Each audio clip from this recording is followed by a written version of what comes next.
4 افراد کا ایک خاندان تھا، ایک باپ، ایک ماں، ایک بیٹا اور ایک بیٹی۔ وہ دیہات میں ایک چھوٹے سے گھر میں رہتے تھے جہاں سبز کھیت اور نیلے آسمان تھے۔ وہ اپنی سادہ زندگی سے خوش اور مطمئن تھے۔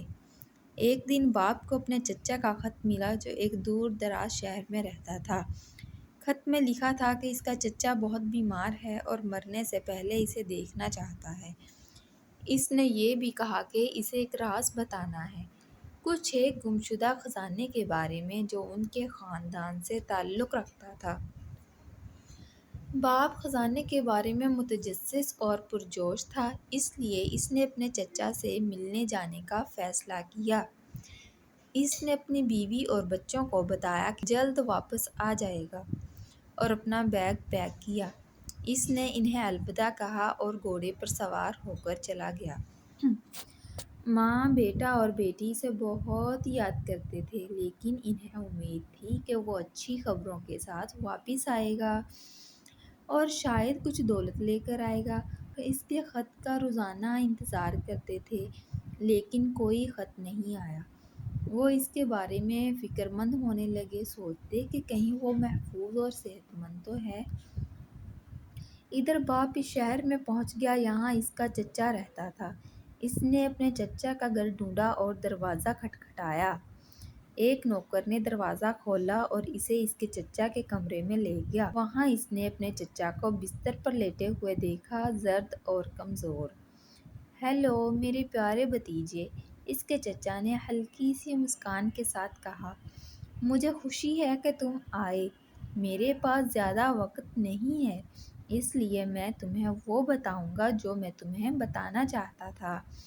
پھر اس نے اسے گمشدہ خزانے کی کہانی سنائی۔ اس نے کہا کہ ان کے آباء و اجداد کبھی بہت امیر اور طاقتور تھے، لیکن انہیں ایک جنگ کے دوران اپنے دشمنوں سے بھاگنا پڑا۔ انہوں نے اپنا خزانہ ایک خفیہ جگہ پر چھپا دیا اور اسے ڈھونڈنے کے لیے ایک نقشہ اور ایک سراغ چھوڑا۔ سراغ یہ تھا، خزانہ وہاں ہے جہاں سورج ڈوبتا ہے اور چاند طلوع ہوتا ہے، جہاں پانی بہتا ہے اور ہوا چلتی ہے، جہاں زمین سرخ ہے اور آسمان نیلا ہے۔ نقشہ ایک کتاب میں چھپا ہوا تھا جو اس کے چچا کی لائبریری میں تھی۔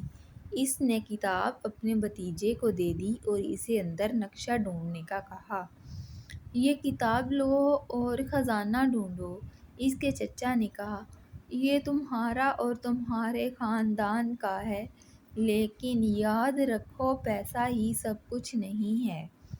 اسے تمہیں تبدیل نہ ہونے دو اور نہ ہی زندگی میں جو واقعی اہم ہے اسے بھولنے دو۔ پھر اس نے اپنی آنکھیں بند کیں اور آخری سانس لی۔ باپ اپنے چچا کو کھو کر غمگین تھا، لیکن وہ خزانہ ڈھونڈنے کے لیے بے چین بھی تھا۔ اس نے نوکر کا شکریہ ادا کیا کہ اس نے اپنے چچا کی دیکھ بھال کی اور کتاب لے کر گھر سے نکل گیا۔ وہ ایک سرائے میں گیا اور ایک کمرہ کرائے پر لیا۔ اس نے کتاب کھولی اور نقشہ ڈھونڈا۔ اسے آخری صفحے پر کاغذ کے ایک فلپ کے نیچے چھپا ہوا ملا۔ اس پر ایک پہاڑ کی تصویر تھی جس کی بنیاد پر ایک غار تھا۔ اس نے نقشہ غور سے پڑھا اور کوشش کی کہ پتہ لگائے یہ کہاں ہے۔ اسے یاد آیا کہ اس کے چچا نے کہا تھا کہ خزانہ وہاں ہے جہاں سورج ڈوبتا ہے اور چاند طلوع ہوتا ہے، جہاں پانی بہتا ہے اور ہوا چلتی ہے، جہاں زمین سرخ ہے اور آسمان نیلا ہے۔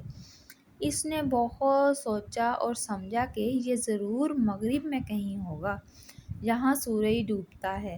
اسے یہ بھی یاد آیا کہ اس سمت میں ایک دریا ہے جو پہاڑوں سے سمندر کی طرح بہتا ہے۔ اس نے فیصلہ کیا کہ وہ دریا کے ساتھ ساتھ اس پہاڑ تک جائے گا جہاں غار ہے۔ اس نے اپنے بیگ دوبارہ پیک کیے اور سرائے سے نکل گیا۔ اس نے ایک نیا گھوڑا خریدا اور دریا کے ساتھ سوار ہو گیا۔ اس نے کئی دنوں تک سفر کیا، گاؤں، قصبے، جنگل اور کھیت پار کرتے ہوئے۔ آخر کار وہ اس پہاڑ پر پہنچ گیا جو نقشے سے ملتا جلتا تھا۔ اس نے دیکھا کہ اس کا رنگ سرخ تھا جیسے مٹی یا پتھر۔ اس نے یہ بھی دیکھا کہ اس کی بنیاد پر ایک غار تھا، بالکل ڈرائنگ کی طرح۔ اس نے گھوڑے سے اتر کر غار میں داخل ہوا۔ وہ اندھیرا اور نم تھا اندر۔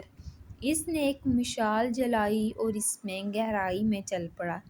جلد ہی اسے ایک بڑا لوہے کا دروازہ ملا جس پر تالا لگا ہوا تھا۔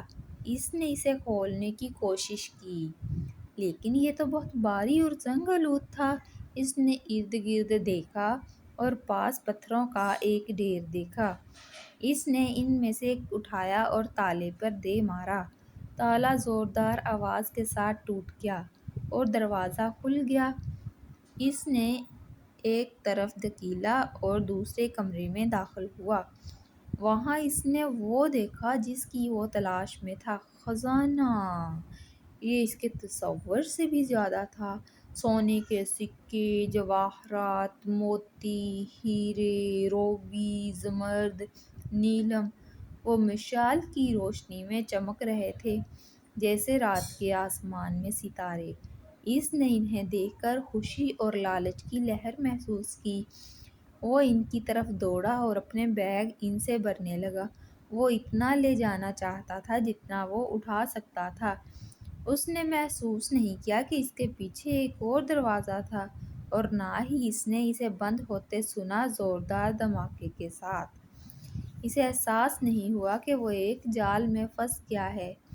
وہ خزانے میں ایسا مصروف تھا کہ اس نے فرش سے پانی اٹھتے نہیں دیکھا اور نہ ہی اس نے چھت سے ہوا چلتی محسوس کی۔ اس نے محسوس نہیں کیا کہ سورج ڈوب گیا تھا اور چاند طلوع ہو گیا تھا۔ نہ ہی اس نے ایک چھوٹی سی کھڑکی سے آسمان کا نیلا ہوتے دیکھا۔ اس نے وہ آواز نہیں سنی جو اس کے کان میں سرگوشی کر رہی تھی۔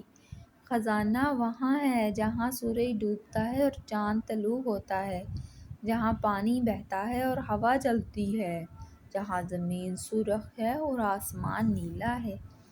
لیکن ہوشیار رہو کیونکہ یہی وہ جگہ ہے جہاں تم مرو گے۔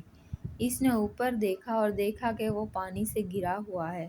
اس نے اپنے بیگ گرائے اور دروازے کی طرف تیرنے کی کوشش کی لیکن بہت دیر ہو چکی تھی۔ پانی چھت تک پہنچ چکا تھا اور باہر نکلنے کا کوئی راستہ نہیں تھا۔ وہ چلایا، تڑپا لیکن کسی نے نہیں سنا۔ وہ اپنے خزانے کے ساتھ پانی میں ڈوب گیا۔ گھر پر اس کی بیوی اور بچے اس کا انتظار کرتے رہے۔ انہیں امید تھی کہ وہ جلد واپس آئے گا۔ انہیں پیسے کی پرواہ نہیں تھی، انہیں صرف اس کی فکر تھی۔ لیکن وہ کبھی واپس نہیں آیا۔ انہیں کبھی پتہ نہیں چلا کہ اسے کیا ہوا اور نہ ہی انہیں کبھی خزانے کے بارے میں پتہ چلا۔ وہ دیہات میں اپنے چھوٹے سے گھر میں رہتے رہے، سبز کھیت اور نیلے آسمان سے گھرے ہوئے۔